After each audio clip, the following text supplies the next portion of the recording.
Welcome to Finance Leaders Retirement Insights, the broadcast where we sit down with thought leaders in the world of finance who reveal their unexpected wisdom on the issues impacting retirement. Welcome to the Finance Leaders Podcast. This is the show where we highlight the stories, insights, and expertise of financial professionals who are making a lasting impact on their clients and the industry. Today, we have the pleasure of speaking with Alex Koury. He is certified financial planner, certified exit planning advisor, and the creator of Wealth Stacking Method. Alex specializes in helping business owners reduce the tax exposure while building a long-term wealth, and his approach has helped countless entrepreneurs unlock financial security beyond their business. I'm excited to dive into his journey, his strategies, and the impact he's making to the industry. Alex, welcome to the show. Thanks, Daniel. Thanks for having me. Awesome. Alex, you've built a strong reputation as a financial professional, but your journey started long before the wealth stacking. What was the moment that kind of set you on this path? So, it goes all the way back to 2008. And at the time that year, beginning of 2008, I was working with a property management company here in town in Phoenix. And the CEO at the time walks into the office. He gathers the whole team around. There's probably about 80, 90 people in the room. And he starts talking about this whole recession coming and that changes were going to have to be made. And at the time, no one really knew what that meant. And I was one of the newer employees. I'd only been there for about 18 months. And so when it comes to cost cutting and letting people go, well, it's easy to let go of people that haven't been there that long. So that was the beginning of that year. And I spent really most of that year, the first half of the year, kind of hopping around from job to job, trying to find just money that I could make really to keep myself afloat and keep myself going, because as that year went on, things got progressively worse. And finally, I went ahead and I was always used to using recruiters to find me jobs, and I was always getting these jobs as accountants or CPA types of roles. And that's not really what I went to college for, but that's kind of what I was, given as opportunities. And I said to myself, I'm gonna go find my own opportunity this time. I'm gonna go take a step backwards if I have to, but I'm gonna go find the job that I want in financial services. And so that led me into getting a job at the time working with Charles Schwab as a client services representative, financial representative, whatever have you. And that began my journey in October of 2008. So as things really got crazy in the markets, that's when I was thrust into the industry. So since then, I mean, that's really how long I've been on this journey now. Going on, this will be my 17th year in the industry, progressing through CFP roles, getting my Series 7's licensing, getting into the wealth management side of Charles Schwab, and then finally going on my own independently back in July of 2014. And since then, going on 11 years now, I've been in the independent space, been loving it, been able to work with a lot of different families and clients, and just really grow and grow with them as people, as our relationship evolves over time, has been very, very rewarding. So, here we are today, 2025, and we got a lot more road to go, but I've definitely, found my path, and I'm very grateful for that. Yeah, I appreciate you. I always love hearing advisors' stories, how they got into the industry, and it's fascinating. Now, your wealth stacking strategy is all about helping individuals, families, business owners reduce tax exposure while building long-term wealth. What's the biggest misconception that people have about tax efficient building, like when they build their wealth in tax efficient way? A lot of people don't really know all the strategies, or they work with individuals, the CPAs, that may not know all the things that are available to individuals or business owners that can actually help them on a practical basis. From the W-2 worker perspective, people say, well, what am I, what can you really do to help me, with my tax exposure? How are you going to help me mitigate taxes? I've been working on a case lately with a family that has a lot of non-qualified stock options. They have a lot of RSUs. And this year, the company is about to be bought out by another company. So there's a point in time coming up in the end of this year, or middle of the year, really, where all their options, whether they've sold them or exercised them or not, are all going to be liquidated and sold off. And they're going to have to realize this big capital gain. But little do people know that there's strategies that we can use through charitable remainder trust, as an example, other types of accounting ways that we can actually move these assets into structures to give them deductions on their taxes, which is great. Now we can't do that for everything because there's some that you can't touch, but the whole idea is that there's unique strategies out there if you work with the right individuals or people that have the training, have the study, have the acumen, and have the background, as well as a team to actually execute on those types of strategies. So that's one idea there. And then on the business side, if you're a business owner, we've had this multiple times over in the last couple of years where someone comes to us and says, "Hey, I just sold my business for $2 million," and we've had that conversation with them about, well, how did you plan for that? Well, I didn't really. My accountant just told me to, sell the business, and this is going to be my capital gains tax on that sale. And when I asked them the question, did you know you could have prevented such a large capital gain tax? They kind of stop in their tracks and they say, well, what do you mean? And I explain to them again, what strategies might you been able to have enacted before selling your business or selling your asset that could have prevented such a big tax hit? We see that quite a lot. And again, it's twofold. At our firm here at Hostler Wealth Management, we have CPAs and we have enrolled agents on staff. So we help with proactive tax planning, number one. Number two, we've got CFPs and certified private wealth advisors on staff. And again, within the CEPA, the certified exit planning advisor role, we just have the strategies that we can help a lot of people avoid that tax risk, because again, you need that money. You need that to grow. No one wants to take a big tax hit, especially when you're selling a business, especially if you could avoid or mitigate a lot of that risk. Yeah, you bring a great point. I mean, it's not about how much you make, it's how much you get to keep. And I think a lot of individuals, families, business owners, they don't really understand that if they are working with a tax professional, tax preparer, they're not really often talking about the strategies that somebody can go and use. They're just like crunching the numbers and they're giving you the history of what happened, not necessarily planning for the future when somebody can, go and take advantage of that. So that's a great That point. That's right. So, in the example of our W-2 employee here that we're working with now, we've got to get that trust set up before we move the assets into the trust, and then he can sell it and realize no capital gain. And there's a time to that. It's not just at the time of, well, this sells now. We have to plan a couple of months in advance for all this to make sure it gets done the right way. Yeah. So I know you work with a lot of different individuals, but is there like kind of the ideal or the perfect client? And what are the specific financial challenges they usually come to you hoping to solve? So that's a great question here. Now, as a firm, we've established ourselves on the minimum level. We're working with families with $1 million in liquid assets and above. Net worth could be anywhere from $5 to $20 million, especially with our real estate or business owner clients. That's on the financial side of it. On the personal side of it, the key is that you got to be a good person. You got to be a good family. You have to be willing to work with us and not just be standoffish. So we don't work with everyone from that perspective as well. I think that's very key that we want to work with good families and build relationships over 10, 20, 30 years, not just handle one transaction here or there. So we really want good people in our firm.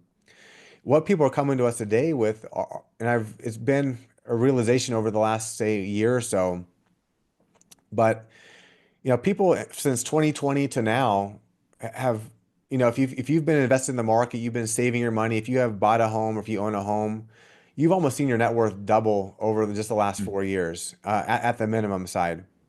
And a lot of families are really unsure about how to retire. Do they have enough to retire? Are they going to be able to accomplish their goals? They're talking about their charitable planning goals as well as their legacy goals about what they're going to pass on to their children. So we approach every relationship in the same manner, is that we don't engage any client without going through our foundational financial planning process. And that takes them through different areas of financial planning, like income planning, insurance, taxes, estate planning, risk, and investments, and long-term care. I'll throw that one there in there as well.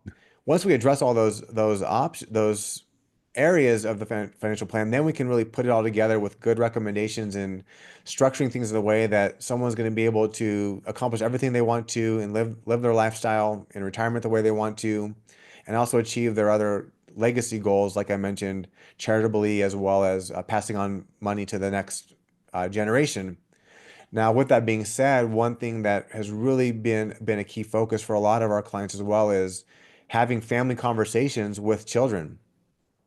Mm. Uh, I have that. You told me you watched that YouTube video you found of me from back in 2018, talking about opening up the money conversation, and that's really what we're trying to do as well is open up the conversation between family members because if no one really knows what the family money looks like, it's very hard to plan for the future as well because eventually there will be a passing of assets and one or two things are going to happen.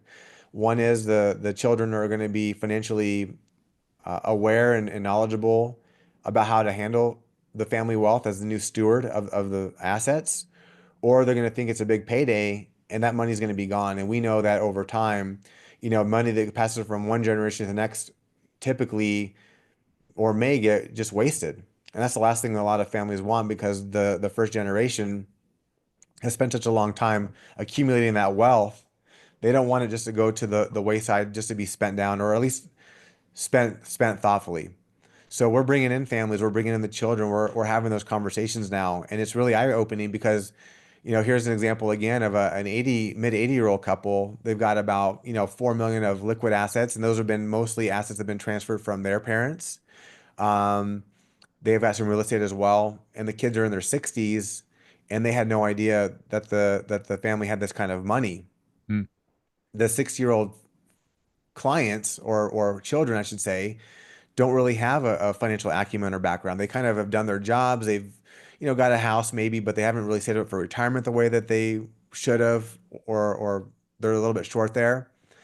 But the best part about these conversations we're having is we can help the children too. We can help them plan for their retirement. We can help them plan for legacy money that can go to their children, that could be passed on possibly to future generations as well. So it's preparing everyone for these transitions that are happening. We all in our industry at least have heard of the great wealth transfer. And for those that haven't heard of it, there's going to be about an $84 trillion passing of wealth between the baby boomers down to Gen X's and millennials and beyond that. And that's coming up soon. And that's going to happen over the next 20 years. So there's not a lot of time here to really plan for this in terms of getting things in place and getting families aligned with their goals about how they're going to accomplish legacy planning and how they can help prepare their children to handle this massive windfall of wealth. Yeah, you bring a great point. I think the, financial industry, and when I was an advisor, some of the conversation I was having with clients, it's like it's never about the money. It's the No, relationship and what money brings to the family, and it's the memories that are created. Yet often advisors, the only thing they talk about is about money. And I think that there is a great place for that. So appreciate what you're bringing up. thank you. Thank you. Yeah. So I know that a lot of individuals, families, business owners, I've talked about this a little bit before, they're focused on making money, but, it's not necessarily how much you make, it's, how do you keep more of it? What are, maybe not getting into the great details, but what's one tax or wealth strategy that kind of most individuals overlook? So I think one of the biggest ones that a lot of people overlook is the tax problems we have in our country, meaning that, hey, our debt as a country, we're over $35 trillion of total debt. We're accumulating in it or adding on additional $1 to $2 trillion a year of additional deficits. Our interest on the debt is over $1 trillion a year right now, and that's set to, potentially explode over the next 4 years. And most people have saved most of their retirement monies in their retirement accounts or in their tax deferred accounts, IRAs, 401ks, 403bs, 457 plans, defined benefit plans. When we ask our clients or our prospects at the time the question, how much of your retirement funds do you own? They kind of look at us like we're asking them a trick question, and we kind of are. But most of them will say, well, I own all of it. Well, we know the answer is you don't, because at some point in the future, when you begin taking out your IRA distributions, you get a piece of that, and so does the government.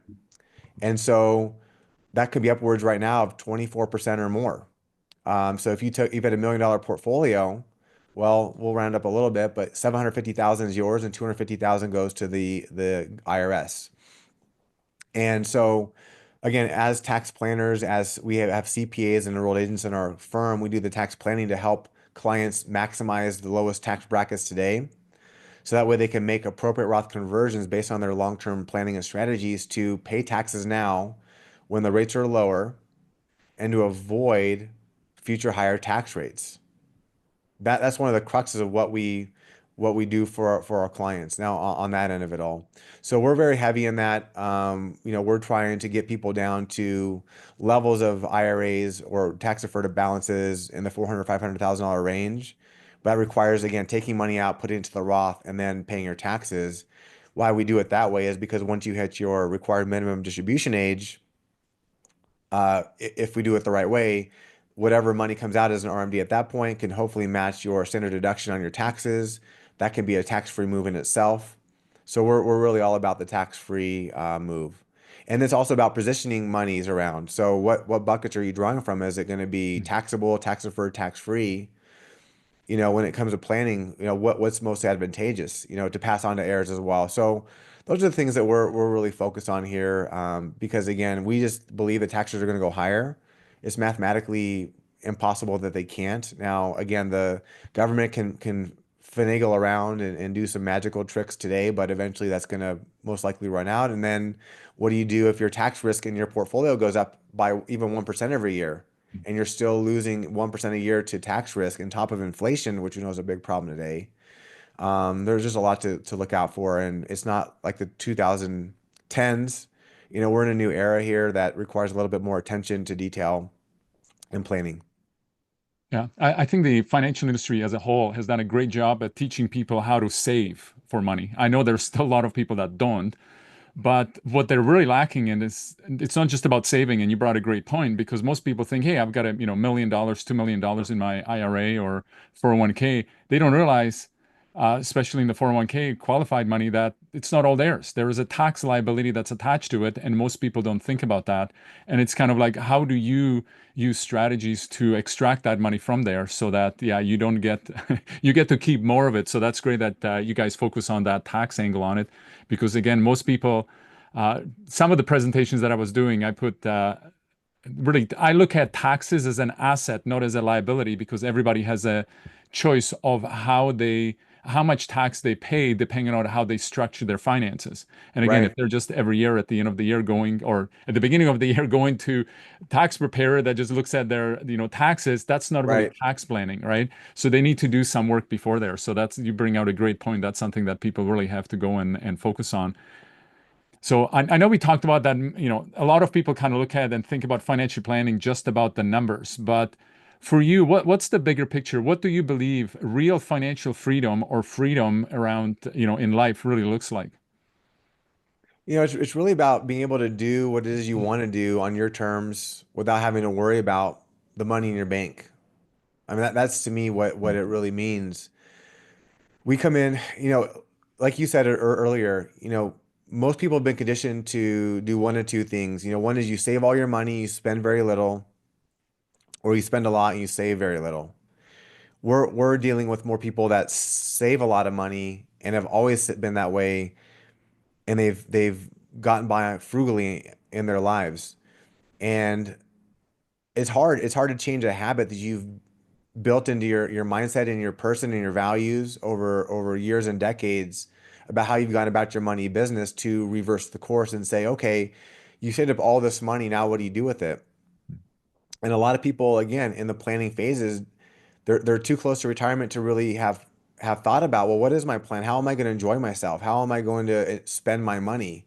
And it can take, if you don't do the right planning, we've seen it over and over again. It can take 2, 3, 4, 5 years or never before someone really gets comfortable with enjoying themselves a little bit.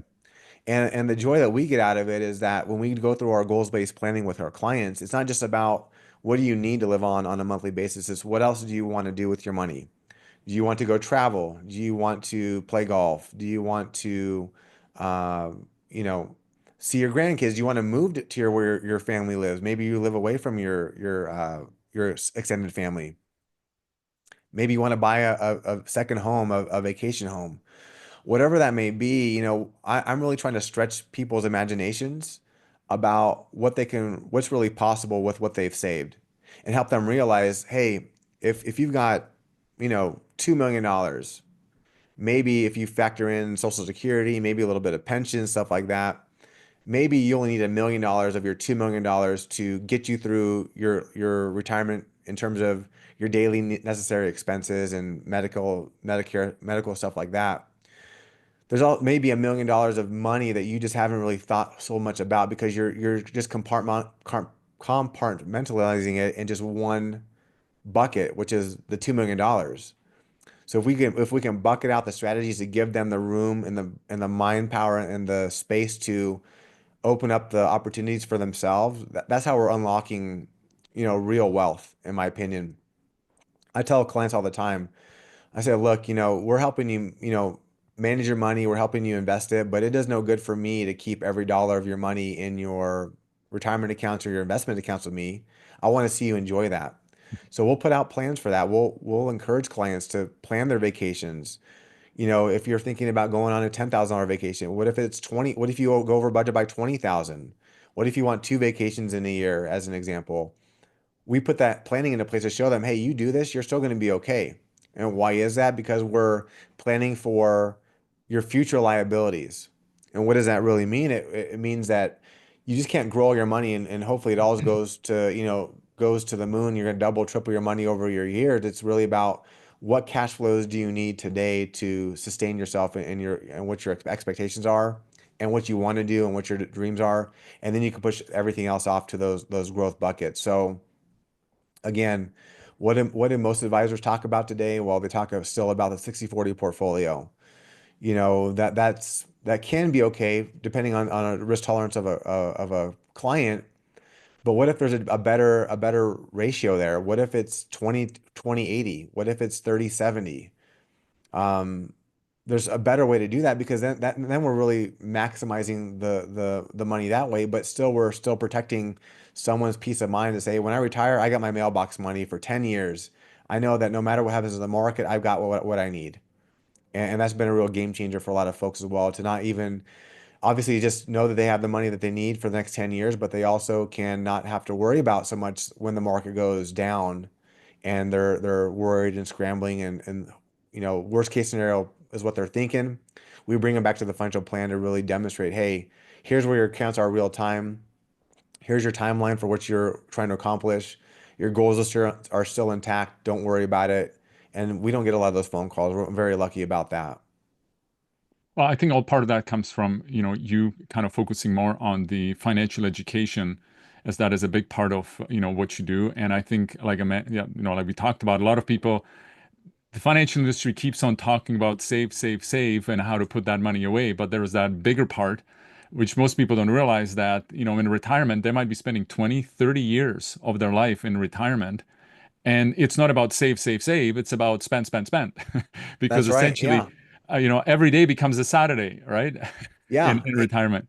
And when you're, especially for those of our clients that were employees of big companies or whatever have you, they have to do a mental mind shift of you're now your own business owner. You have to Mm. think differently about your money, and you need the right guide to help you along that path. Otherwise, it could be very, very hard because again, you're used to getting paid on the first and the 15th or the 15th and the 30th, whatever it is. Now you're relying on your money that you've saved to spend responsibly to make sure, one, you don't run out of money, but two, you can still enjoy yourself and not have to worry about the risk of running out of it. Yeah, you bring a great point. I think a lot of people, especially if they're working, in corporate or they have a job as opposed to entrepreneurs, they're used to people telling them what to do all the time. And now when they come to retirement, it's just them. Where I think Yeah. entrepreneurs might have a little bit easier transition. They just got different challenges, I think, because they don't usually want to slow down. They just want to keep on working. Or I've spoken to a lot of entrepreneurs, business owners, where they're like, "Listen, I retired like once." I could stand it for about a week. Everything after that was reruns. I couldn't stand it. I had to figure out something else that I needed to do. So, That you bring up a good point there. From the perspective of our business owner clients, we have them do the same thing. You have to practice retirement. You have to Yeah. practice going away from the job, being away from your work, creating a separate space so that way you can just take a break and realize, hey, it's going to be okay. Number one. Number two, what am I going to do with my time?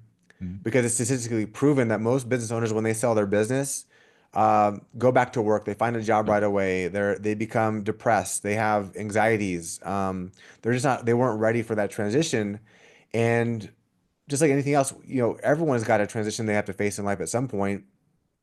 Um, so how do we help those folks out? Well, through the same process, mapping it out, planning it out, having a 5 to 10 year runway before you sell your business. Many business transactions fail because of lack of proper planning. Mm. It wasn't the right number. And we can talk more about that if you want to, but there just wasn't the values weren't there either. What was your true values? Is it working forever and dying on at the desk, or did you want to be with your family, spend time with your grandchildren, volunteer, do new passion projects, donate to charity, whatever those may be. So there's a lot that has to be unpacked. It's not just a transaction. That's what we're talking about here, right? It's really relationship based and working with the team and folks that have been through it before with their clients and can give you the high level view of the do's and the don'ts and what's worked and what hasn't. So that way you can make your own life successful after your working years. Yeah.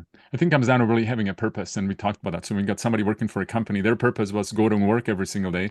When they retire, they need to go and plan for that purpose. Same thing for Uh-huh. entrepreneurs, right? If they sold, and I've worked with many business owners that sold their business, and it was kind of like Daniel, when I was going through this, it literally felt like I was divorcing my own children. Because Yeah. the business was my baby. I worked for it for so many years, and now I'm like giving it away to somebody else, and it kind of felt really strange. And those things, and it sounds like you kind of do have a process where you help people to start to plan for that. Not the day of, hey, I'm retired. Now what do I do? You got to go and start planning for it before, and everybody's kind of mission or vision changes too over time. So somebody sitting down right now when they're 10 years from retirement, they could have a completely different plan 5 years from now, or even just before retirement. And I think this is what I know when I was doing financial plans, I always told them, listen, whatever I give you right now is already outdated because of the numbers. But Right. the plan is not about the plan, it's about the process of looking where we're going, and are we going in the right direction? Do we have kind of checks and balances, making sure that we are still heading in the right direction? And is this really something that you want to do that we've decided today, or is that going to change 5 years from now? Because Oh things yeah. continuously emerge. Oh yeah. Yeah. Absolutely. So I know when a lot of your things are based on education, what are some of kind of the surprises that you've had, or the shifts in thinking when you start working with clients, when you start working with them? Is there like a story where you can maybe share that you work with somebody and they were kind of thinking one way, and because of the conversation they had with you, you have really helped them to see things from a different perspective? Yeah, so here's some good examples. In the last few years, we've been working and doing workshops on the weekends, and we're inviting in, families to our workshops to talk about just the new paradigm of retirement planning and how that's changed from older generations. Number one, about things like, well, your parents might have had pensions. They might have not had to worry about how much money they had saved up in retirement accounts or brokerage accounts. How to structure your investment strategy around your distributions and transition from accumulating money to taking it out. I think as an industry, we assume that because someone has a certain level of wealth or money, that they know everything that we do about money and finances. And we really approached it from a very, I'll call it 101. Here's the 101 of retirement planning and spending. And here's how you should do it. And once we go through that process with them, it just drops the barriers because we're not talking, high level things or very detailed, like industry specific jargon, if you will. It's just again about who are you? What do you value? What do you care about? One thing we do in our process as well is we go through what's called a discovery meeting. And in that discovery meeting, it's about a 2 hour meeting.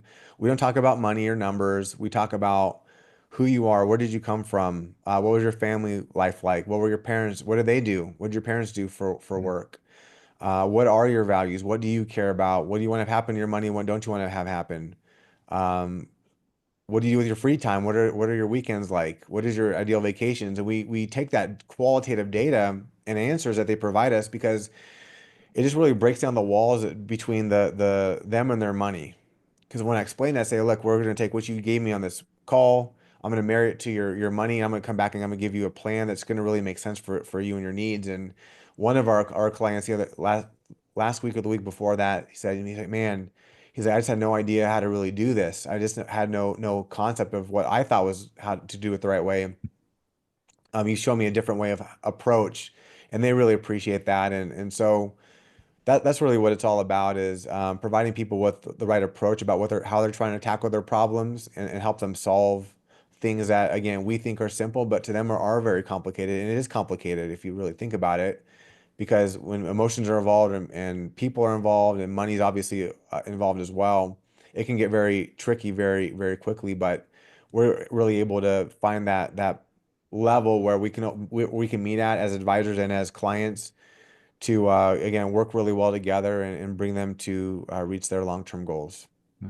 Well, you bring a very important point from the perspective of, you know, part of your process, and we'll go a little bit deeper in the next question that I have for you, but part of your process is to really learn about the client and get their definitions of what they're thinking, where they are at.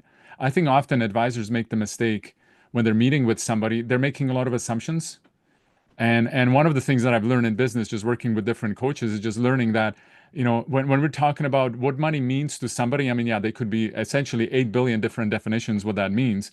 But if we start making assumptions, we don't really know where they are at. So really sitting down with somebody, and I tend to look at things from this perspective, there is kind of this red world where we are right now, and there's this blue world. Red world means that, hey, this is where I'm at. And whatever situation I'm in, not that I'm not happy in it, but I know that there is another version or another level that I can go to, which is the blue world. But unless I know where I stand right now and I know exactly how do I define all of these, all the things where I'm at, it's going to be very difficult to get to where I'm going because of the definition, knowing exactly what does it mean, what was the purpose for that money, or why did you put the money in there? Why didn't you put it there? And I know a lot of people trust the advisors to do that for them. And I know many times I don't really know, where I think if you have the approach, and I think maybe this is what your wealth stacking method is all about, the strategy is really sitting down with somebody and helping them to really unpack all of the uh, kind of reasons why, what they're doing, how they're doing that, because it's part of your process.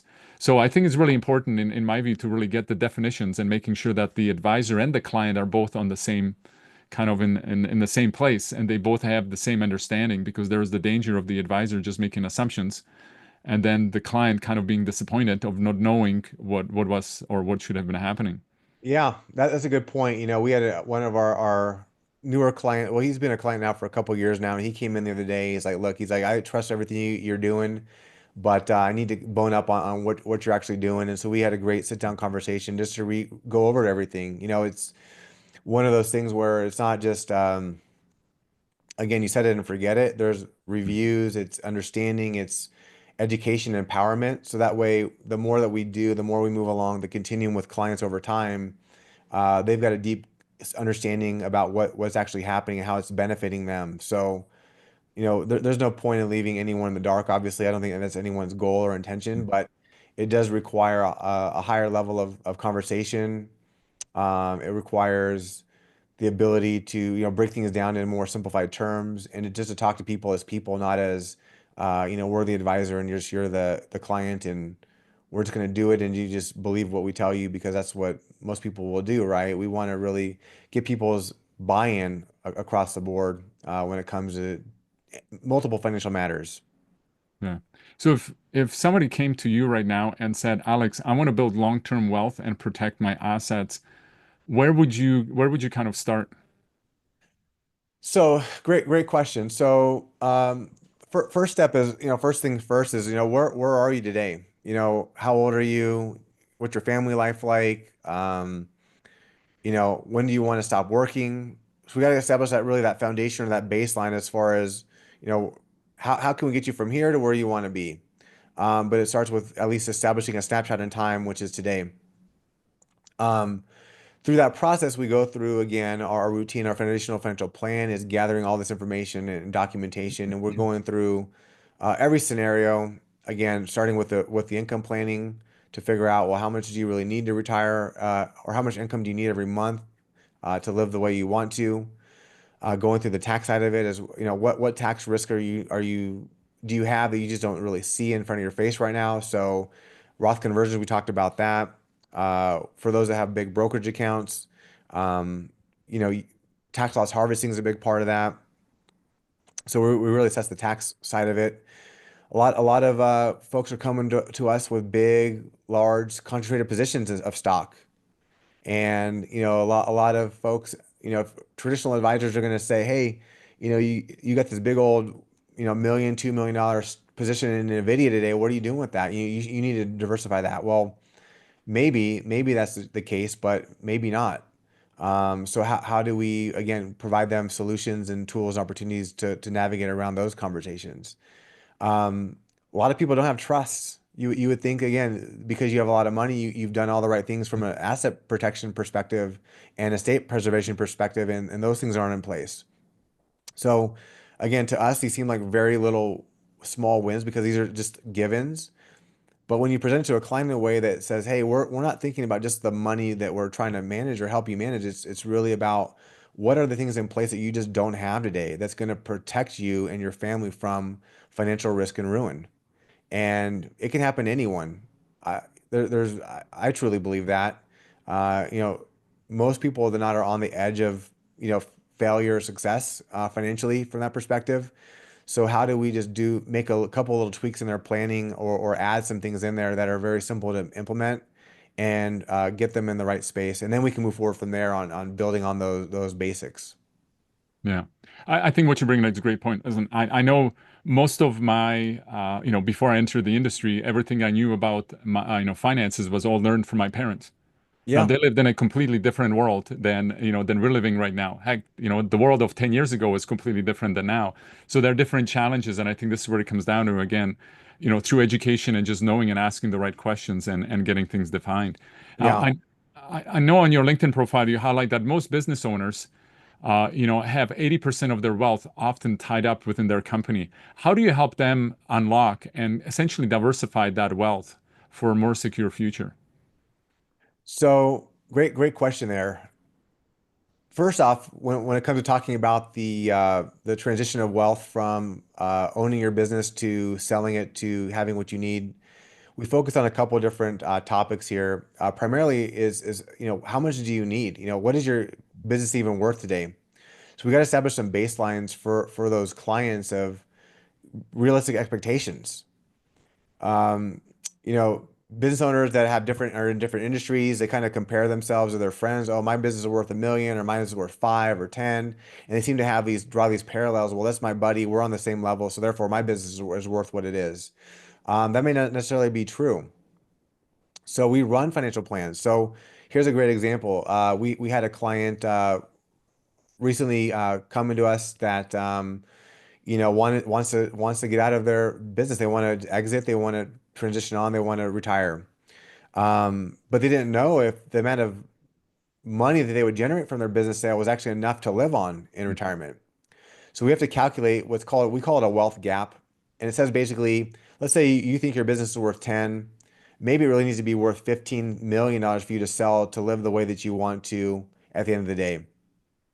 And that guides more conversations around, well, what do I need to do to get my business to be worth $15 million, Alex? Well, we have a team that we work with of investment bankers, business coaches, business brokers that are in the business of not just transacting sales and buys, but also helping clients figure out, well, how do you add more value to your business today to make it more valuable? So we do a whole assessment around that topic to be able to give them a real assessment about kind of where they are today and how much longer they may realistically have to work there. But to your point, the worst thing that can happen, I believe, is someone kind of works forever because they get this great income off of it. They get salary distributions, but they don't really realize that full unlocking or you know sale of what they've earned over their years for many different reasons. So we put them in touch with the right people that help on that side of the transaction. We're on the personal financial planning side, but we've got the business contacts to bring it all together. So we've got a lot of people working with the bankers and brokers on the business side, and we help pull it all together in their financial plan to make sure that it works. But again, that's just how most business owners are ran. You reinvest in your business, you grow your business. It's worth something. You just got to figure out what that is, and not just believe what you believe as far as what a Yeah. value is. And the nice thing is, well, sometimes can be, well, maybe you're already there. Maybe your business is worth 10, but you only need 8 million to live off of for your lifetime based on your goals. Well, maybe that puts you in a position to now begin the process of finding the right buyer for your practice and going through the right channels. We just find a lot of business owners don't know because they're so busy with their day-to-day operations that they don't know what they don't know either. So we're just trying to guide everyone to that path of success of unlocking it because things can happen, life happens, right? Death, disability, divorce, um, anything can happen other than the ideal situation, which is actually planning and executing on your terms your way. Yeah, I think a lot of times, I think we're all kind of a little bit guilty of that, where we're always living our life as if tomorrow is guaranteed to happen. Yeah, yeah. And not much so, from that perspective. So we never know. So start having these conversations that are really important. And I really appreciate what you mentioned, like with the business owners. Hey, get the family involved, even with the family when somebody's talking about get the kids, get the grandkids. Because I think when I look at the way that money management has been done so far, it's kind of a little bit backwards because you've mentioned that you have a client where the parents are 80, the client is 60. Well, in that situation, maybe they weren't in a place where they had all their finances figured out. But so often I hear this now there's this wealth transfer, but it's like at the wrong time, right? Yeah. Like that should have maybe happened 10, 20 years before when, that client was going through things or buying the houses. So I think sometimes the planning could even go and skip generations, right? Where go to the grandkids and help them to kind of have a better life. And I think just having those conversation and knowing what plans they are. There's a great movie. I don't know if you've ever heard of The Ultimate Gift uh, No, I haven't. I that have not. that I have, and it's all about a grandfather that wanted to go and help. Well, he was very wealthy, a millionaire in living in Texas, and he had like kids that were running all different companies that were all really successful. But he had this one grandson that his father was killed or died, and helping him because he was one of these trust babies that really didn't value life. And the grandfather left the legacy of having the grandson to learn these eight, I think it was 8 lessons that he had to go through in order to get the money that really was for him. And it was all about changing the trajectory of what that grandson would learn because all of the grandfathers, all of his kids, uh, all they care about was about the money and how much more money I can make. But he's like, hey, I want to go and make sure that I do this right thing with the grandson. So it's a really great movie to watch. I used to give that away to clients because again, it Okay. helps people to start thinking about the that it's not just about money. There is a lot more in life than just kind of, hey, how do I make more of it and keep it? Because listen, at the end of the day, everything goes back in the box, right? It does. It Kind of does. like at the end of the game of Monopoly, right? Yep. And so, so my daughter's 8 years old. And I found this app called Greenlight. So I don't have any affiliation with the Greenlight at all, but it's a tool to help her learn about money skills now. They say that between the ages of 7 and 14 is really your peak earning years of how you're going to absorb this information and how are you going to come out at the end of the day. Because you think about, well, what happens when you're a teenager and you're going to the mall all the time, you're blowing all your money, or you go to college or whatever have you. I'm trying to establish those same values in her today of saving money, enjoying some of it, and giving some of it away, and practicing it over, next 5 years, 10 years. So by the time she graduates high school, she's going to have a foundation of financial responsibility. I'm thinking ahead with her in mind when it comes to 529 plans, having a little stock portfolio for her, teaching her the things I wish I was taught, but not Yeah. really directly taught, like you were talking about earlier. We all kind of grew up in a certain way in regards to money. Some of it has a self-teach, some of us were given it, whatever have you. But nonetheless, that's one of my passions as well, is making sure that she'll be a good steward of money, because it's likely one day she'll be able to inherit something. But at the same time, I want to make her life as easy as possible. So easy as possible financially, not in terms of, Yeah. job or business, whatever have you, but maybe that helps her really chase her passions down the road. With the wealth transfer that's happening today, it's obviously true that there's just people out there that don't have to really work for money, and that's okay. There's nothing wrong with that. No one's going to be blamed for what they were, given by their parents, because their parents did the right thing to save up all this money. But I think the question becomes more of, are your children going to go the wayside of, blowing it all, not being responsible, not Mm. caring about uh, life in general, and kind of watching it all be squandered away? Or are they going to say, hey, here's a great opportunity I have to springboard my life and my future to another level that wouldn't be possible with having to, worry about the money right off the bat, because that's just a big issue. So if we can work on growing everyone from the bottom up, and changing the conversation within families about wealth transfer, stewardship, responsibility, families can, make their money last for decades and hundreds of years, if money's still a thing at that point, right? But it's just, to me, very important that everyone needs to be prepared. Even children do. Again, not from the same level that we are, obviously, but there's nothing wrong with teaching a kid about savings and spending and giving at the same time. No, 100%. I mean, the one game, I don't know if you ever, the one book that changed my life was reading Rich Dad Poor Dad, but he's got the cash flow game, Yep. which starts talking about that. That's a great tool to use with kids. Just start teaching them about real estate, and teaching about investing, and different things. Again, it's all about educating them and helping them to see things from a little bit different perspective. Oh Because, yeah. at the end of the day, yeah, I think the lack of just even basic financial literacy is really lacking for everybody. And I think that's you bring out a great point of teaching your daughter regarding that. Now, you talk a lot about layering multiple strategies to create tax efficient wealth. Can you just share an example of how this works in practice? So let's talk a little bit about, let's talk about asset location. Okay. So everyone knows about asset allocation when you have some stocks, some bonds, some cash, real estate, a business. Today you can add in there, obviously, cryptocurrency as part of your asset allocation. But really, what is the most ideal way that you need to take all those different assets you own and put them in different buckets, whether it be taxable money, IRAs, Roth IRAs as well.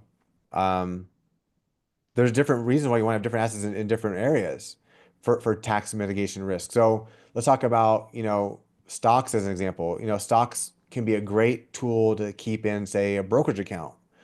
Well, why? Because your stocks some will make some money, some will lose some money. But at the end of the day, it's about what you keep, right? Not what you make. Um, Through tax loss harvesting strategies, you can sell your losers, sell your winners at the right times. You can net out zero capital gains. Therefore, you can build, I think, a very nice portfolio. And that way, you can hold a stock forever. So therefore, you avoid taxation in the middle. Things you don't want to have in an account like that would be high turnover mutual funds, or things that, well, we'll use that example, high turnover mutual funds. That they spit out capital gains if you don't sell the asset. Well, why would you keep that in a brokerage account, a taxable account, or non-qualified account, whatever you want to call it? Put those in your IRAs, or probably in your Roth IRAs as well. ETFs are a great tool to keep in your taxable buckets. So those are some examples from an asset perspective about where they should go and where they belong in different types of accounts from a tax efficiency perspective. Um, you want to keep, again, your assets in a way that you can take advantage of all the tax rules that are out there. Um, and that'll, think about it, if you were to add 1% a year and just tax efficient growth, how much more that can add to your wealth at the end of the day. Well, that's what we strive for, just as well. You also want to think about in terms of inheritances.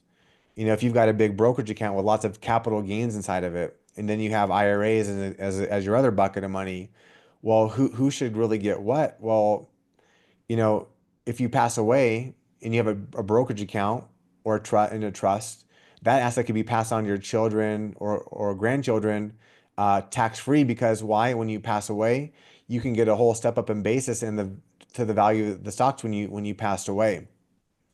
On the IRA side of everything, there's the new rules that have been passed, and those rules say that if you are a non-designated beneficiary, like a child or like your children, they inherit your IRA. They must take out that money within 10 years from the date of your death. Well, it's likely if you're of older age, they're going to most likely be in their peak earning years, and they're going to be distributing out money and paying big taxes on that as well. So not a very tax efficient distribution strategy. Now, if you are older and and say you're 70 and above, well, and you're charitably inclined, you should think about giving some of your money away from your IRAs to what's called a qualified charitable distribution, tax free to you, tax free to your charity of choice. It's a great way to reduce your estate that way as well.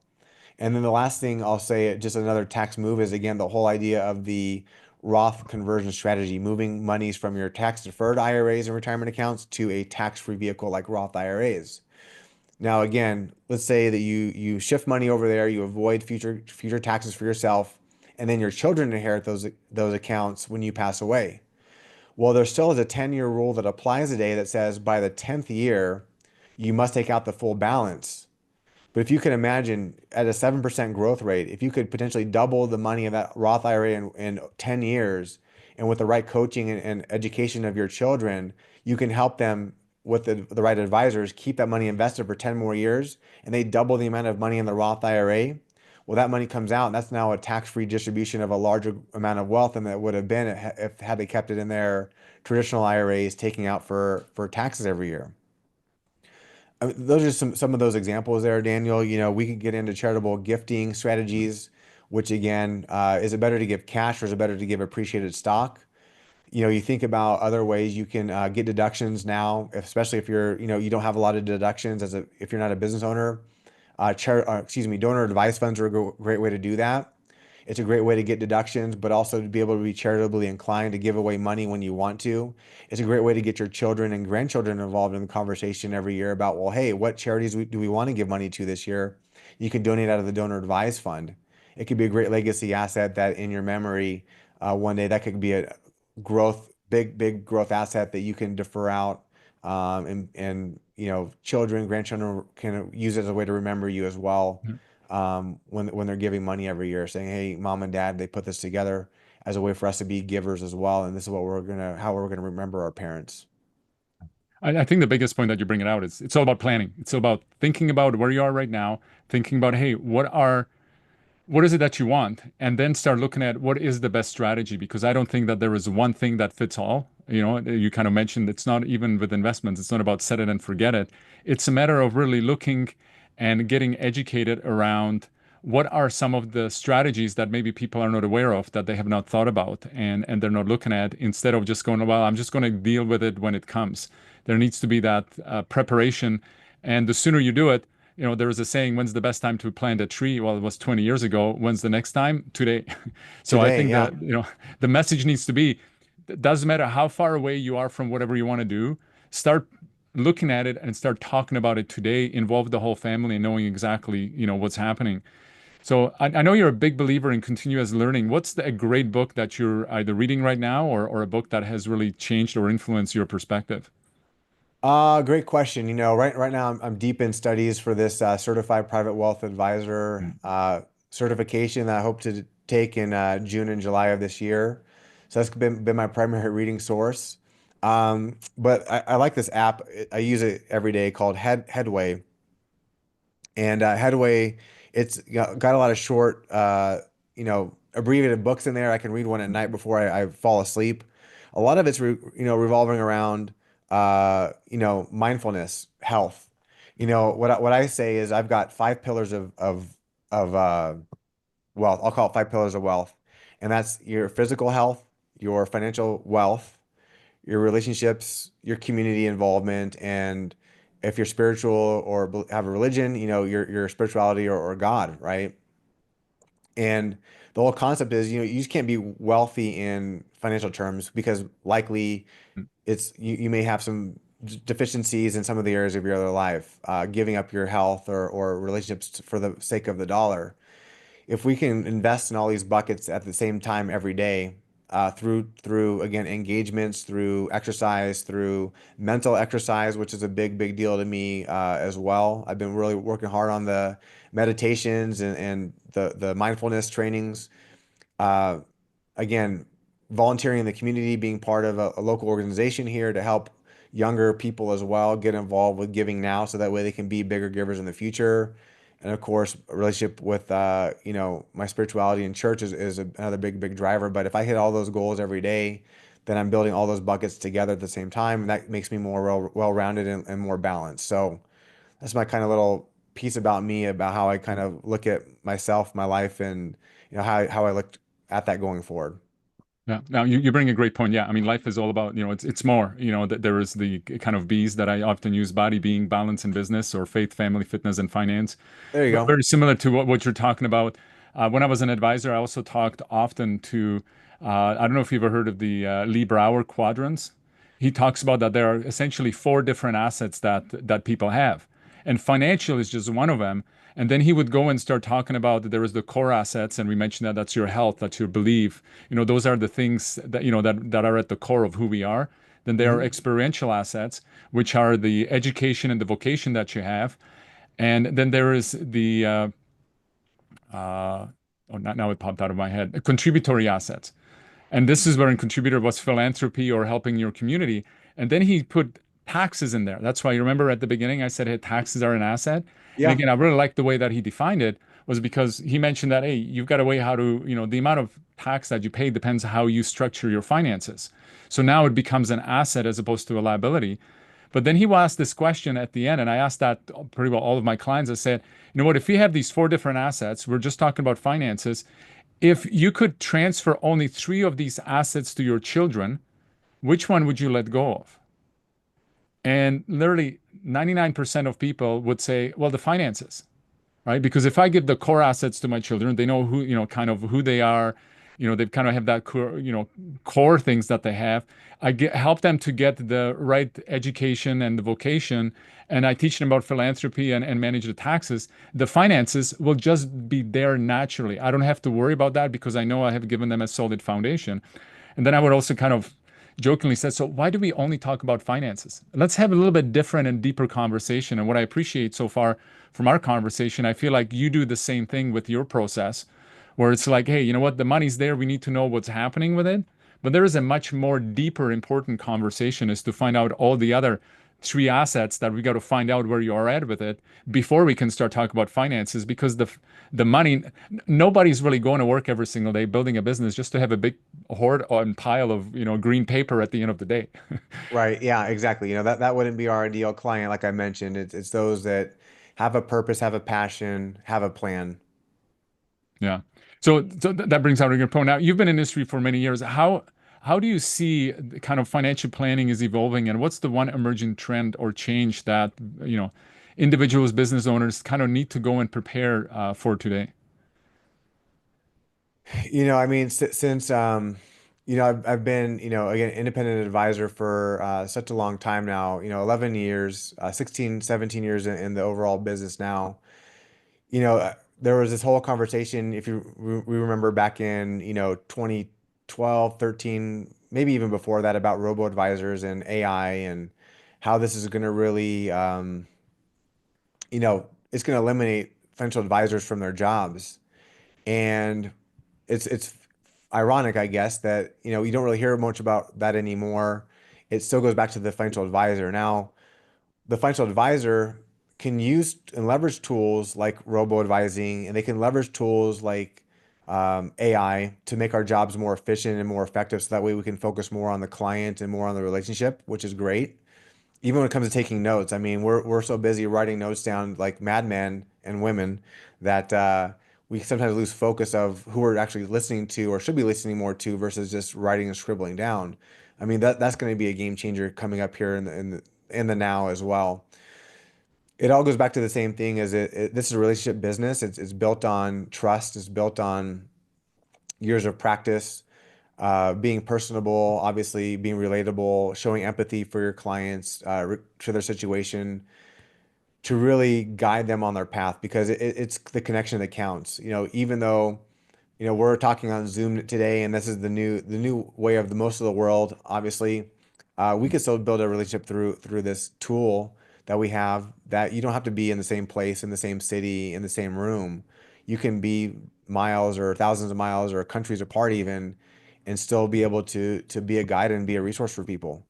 I've realized that even as my clients have moved away, like I mentioned, they've moved away because they want to be near their children and grandchildren now because of their stage in their life, because of the foundation that I built with them over time. We still have a very solid relationship where I talk to them like they're family or friends or mothers or fathers, not like clients with money. And that's the best part about what we're doing and how we're approaching this, is that the conversation is again not just one dimensional, it's multidimensional, Yeah. but really from the perspective of, do you know who I am? Do you care who I really am? Or do you just focus on the returns of my portfolio and giving me a big number? And shoot, we find many people today don't even care about that as much anymore. It's about protecting my money, not losing my money, safeguarding it from taxes, inflation, and longevity risk.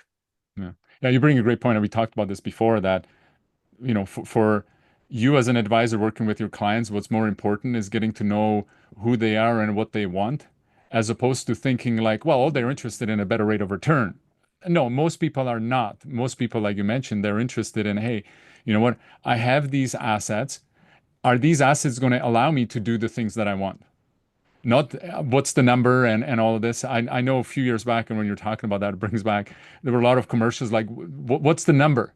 What's your number? And it's like, it's not about the numbers, it's about the relationship. And I do agree with you with robo advisor now, with AI. All these things are tools. They will never replace the human being. They just allow us to have maybe more efficient way of doing things. But 100% the financial business, it's about a relationship, because let me tell you, we are all attached. We all have a story. We have that money story, what money means to us. And that's not about a number, because the numbers is like a logical thing. It's all about the emotion, and the emotion cannot really be replaced with, AI or robo advisor or something like that. People still need to have that conversation and being able to uh, kind of ask that question on a personal level. And it's great to hear that the way that you have your whole process set up, that's what you focus on. Now, looking at your own journey, what's kind of a personal financial lesson that has changed the way you think about money? So that's the easy one. It goes back to, when I was, mid 20s, and this is always my go-to point. And I'm not afraid to share that kind of stuff, because otherwise, if I am, then I'm not being true to myself or my clients. But it all goes back to, 2008. Again, prior to that, I was, had good jobs. I was saving money. I, got a house. Um, I was doing just fine. And then all of a sudden, boom, January, it was like January 15th of 2008, roughly. We get the conversation about the world's changing, and it definitely changed. And it changed me for a lot of different ways. One is, losing my job, high paying job. Um, then having my savings being spent down, and then going into credit card debt to bridge the gaps in my life. That was a hard one, because then once I finally got that job starting off at Schwab, I was making half the money I was, but I knew I was gonna have to take a step back. But what did I do at that time? I had to rearrange my finances. I had to have a plan. I worked my regular 9 to 5. I worked weekends and overtime to build up more money. I had a little side hustle that I found myself in for quite a while that was generating extra capital for myself. So it was a reset, but in a really good way. You think of things up front as like, why did this happen to me? But it's more, how did this happen for me? Mm, And I carry that along the whole. That's really where it got me to today, partially. The other part of it is, meeting my, friend, then girlfriend, then wife at the time. She's very entrepreneurial in nature, and I just wasn't. She gave me that springboard to think outside the box of, hey, what would it be like if you left a 9 to 5 job and went on your own and built your business and went through that whole process of scrambling and trying and not wondering if I could ever make it or not. But she really pushed me to get to that next level as well. So I give her quite a lot of credit. It reminds me of a story as well because my father, just being who he was very, don't leave a good job. You stay where you are. You will get along. You'll be just fine, but don't rock the boat. And I didn't tell him when I was leaving Schwab. I just if I told him I was going to do it, it's like asking for permission versus forgiveness. If I asked him or talked to him about it, he would talk me out of it. So I didn't. And I was driving home one day from the office, and I get this call from him, and he says, "Oh yeah, I referred so and so to you, and they said you don't work there anymore." He said, "Is that true?" I said, "Yeah, it's true." And he kind of said, "Well, why didn't you tell me this?" I explained to him why. I was like, "Look, you would have talked me out of it. I know who you are. I know who I am as a person, but I had to try it on my own." And the conversation was always, "Well, you can always go back to work if you needed to. There's always a home for me somewhere, right?" There was no risk from that perspective other than time and maybe going into debt again. But it paid off, and now I'm on the other side of everything, which I'm very grateful for and thankful for, of just taking a chance on myself and taking the risk to, be greater than what I wanted to be and make it to the other side. So that's my kind of my foundational story about where I came from, where I was, and where I am today, and hopefully I'm going in the future.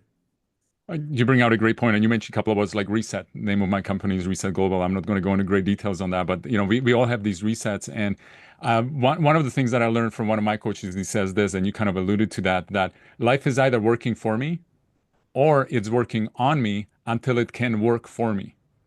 So there is never a losing kind of, but I came from the world where it was like right or wrong, like, oh, something's working for me or it's working against me.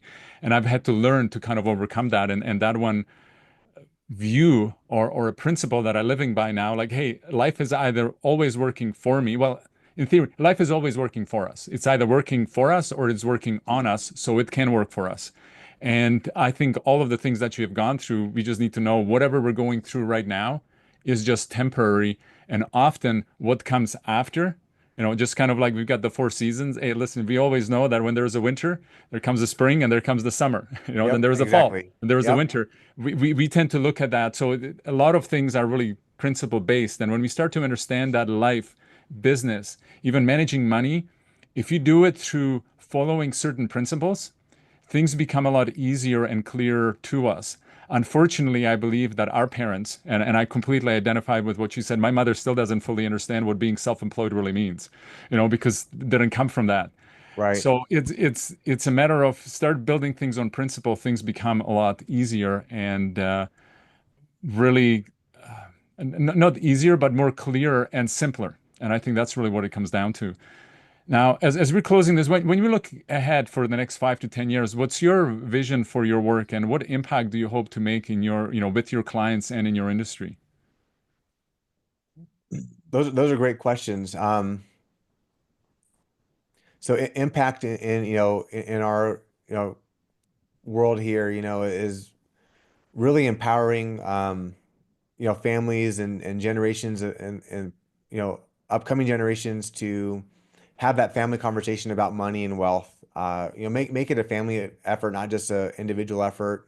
Even if it means getting spouses to talk better with each other and communicate better, that's definitely a win.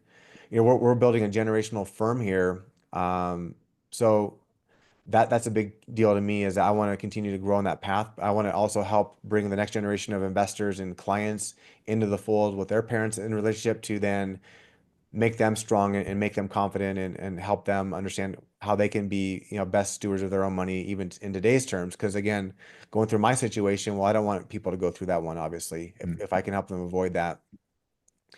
you know, um, from a community perspective, I talked a lot about, I've done this not so much well, I shouldn't say that. It's kind of a ebb and a flow, but, I'm very passionate about helping people that even are not, um, in a position to work with us as clients to become better empowered, uh, with the money conversation, literacy, because everyone has those goals to be better, to be more financially stable.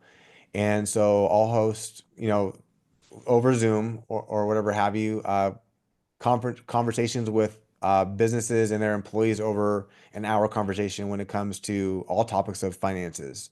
So I really do enjoy that. And hopefully that's another continuing conversation I can have in the world as well. So those are the two impacts I'm really looking to make here in my world is on the business end of it, growing our business, continuing to thrive and do the best we can for our clients, helping their children as well become the next stewards of that money. And then as well, from a volunteer slash community perspective, being a voice in the community to help others raise them up, hopefully, and be in a better place. That's awesome. Listen, Alex, this has been a great conversation. For listeners who want to learn more about your work or explore working with you, what's the best way for them to connect with you? Yeah, so you can call me at my office. My office number is 480-994-7342. You can reach me on my email, which is Alex, Alex, at Hostler, HOSLERWM.com. Alex, again, thank you for taking the time to join us on this podcast. I really enjoyed the conversation and learning more about you, your journey, and the impact of your wealth stacking strategy. And to our listeners, thank you for tuning in. If you've enjoyed this episode, don't forget to subscribe to the Finance Leaders Podcast for more conversations with top financial professionals. Until next time, take care and keep building your financial future on solid principles. Thanks, Alex. Thank you, Dan. Thanks for joining us on this episode of Finance Leaders Retirement Insights.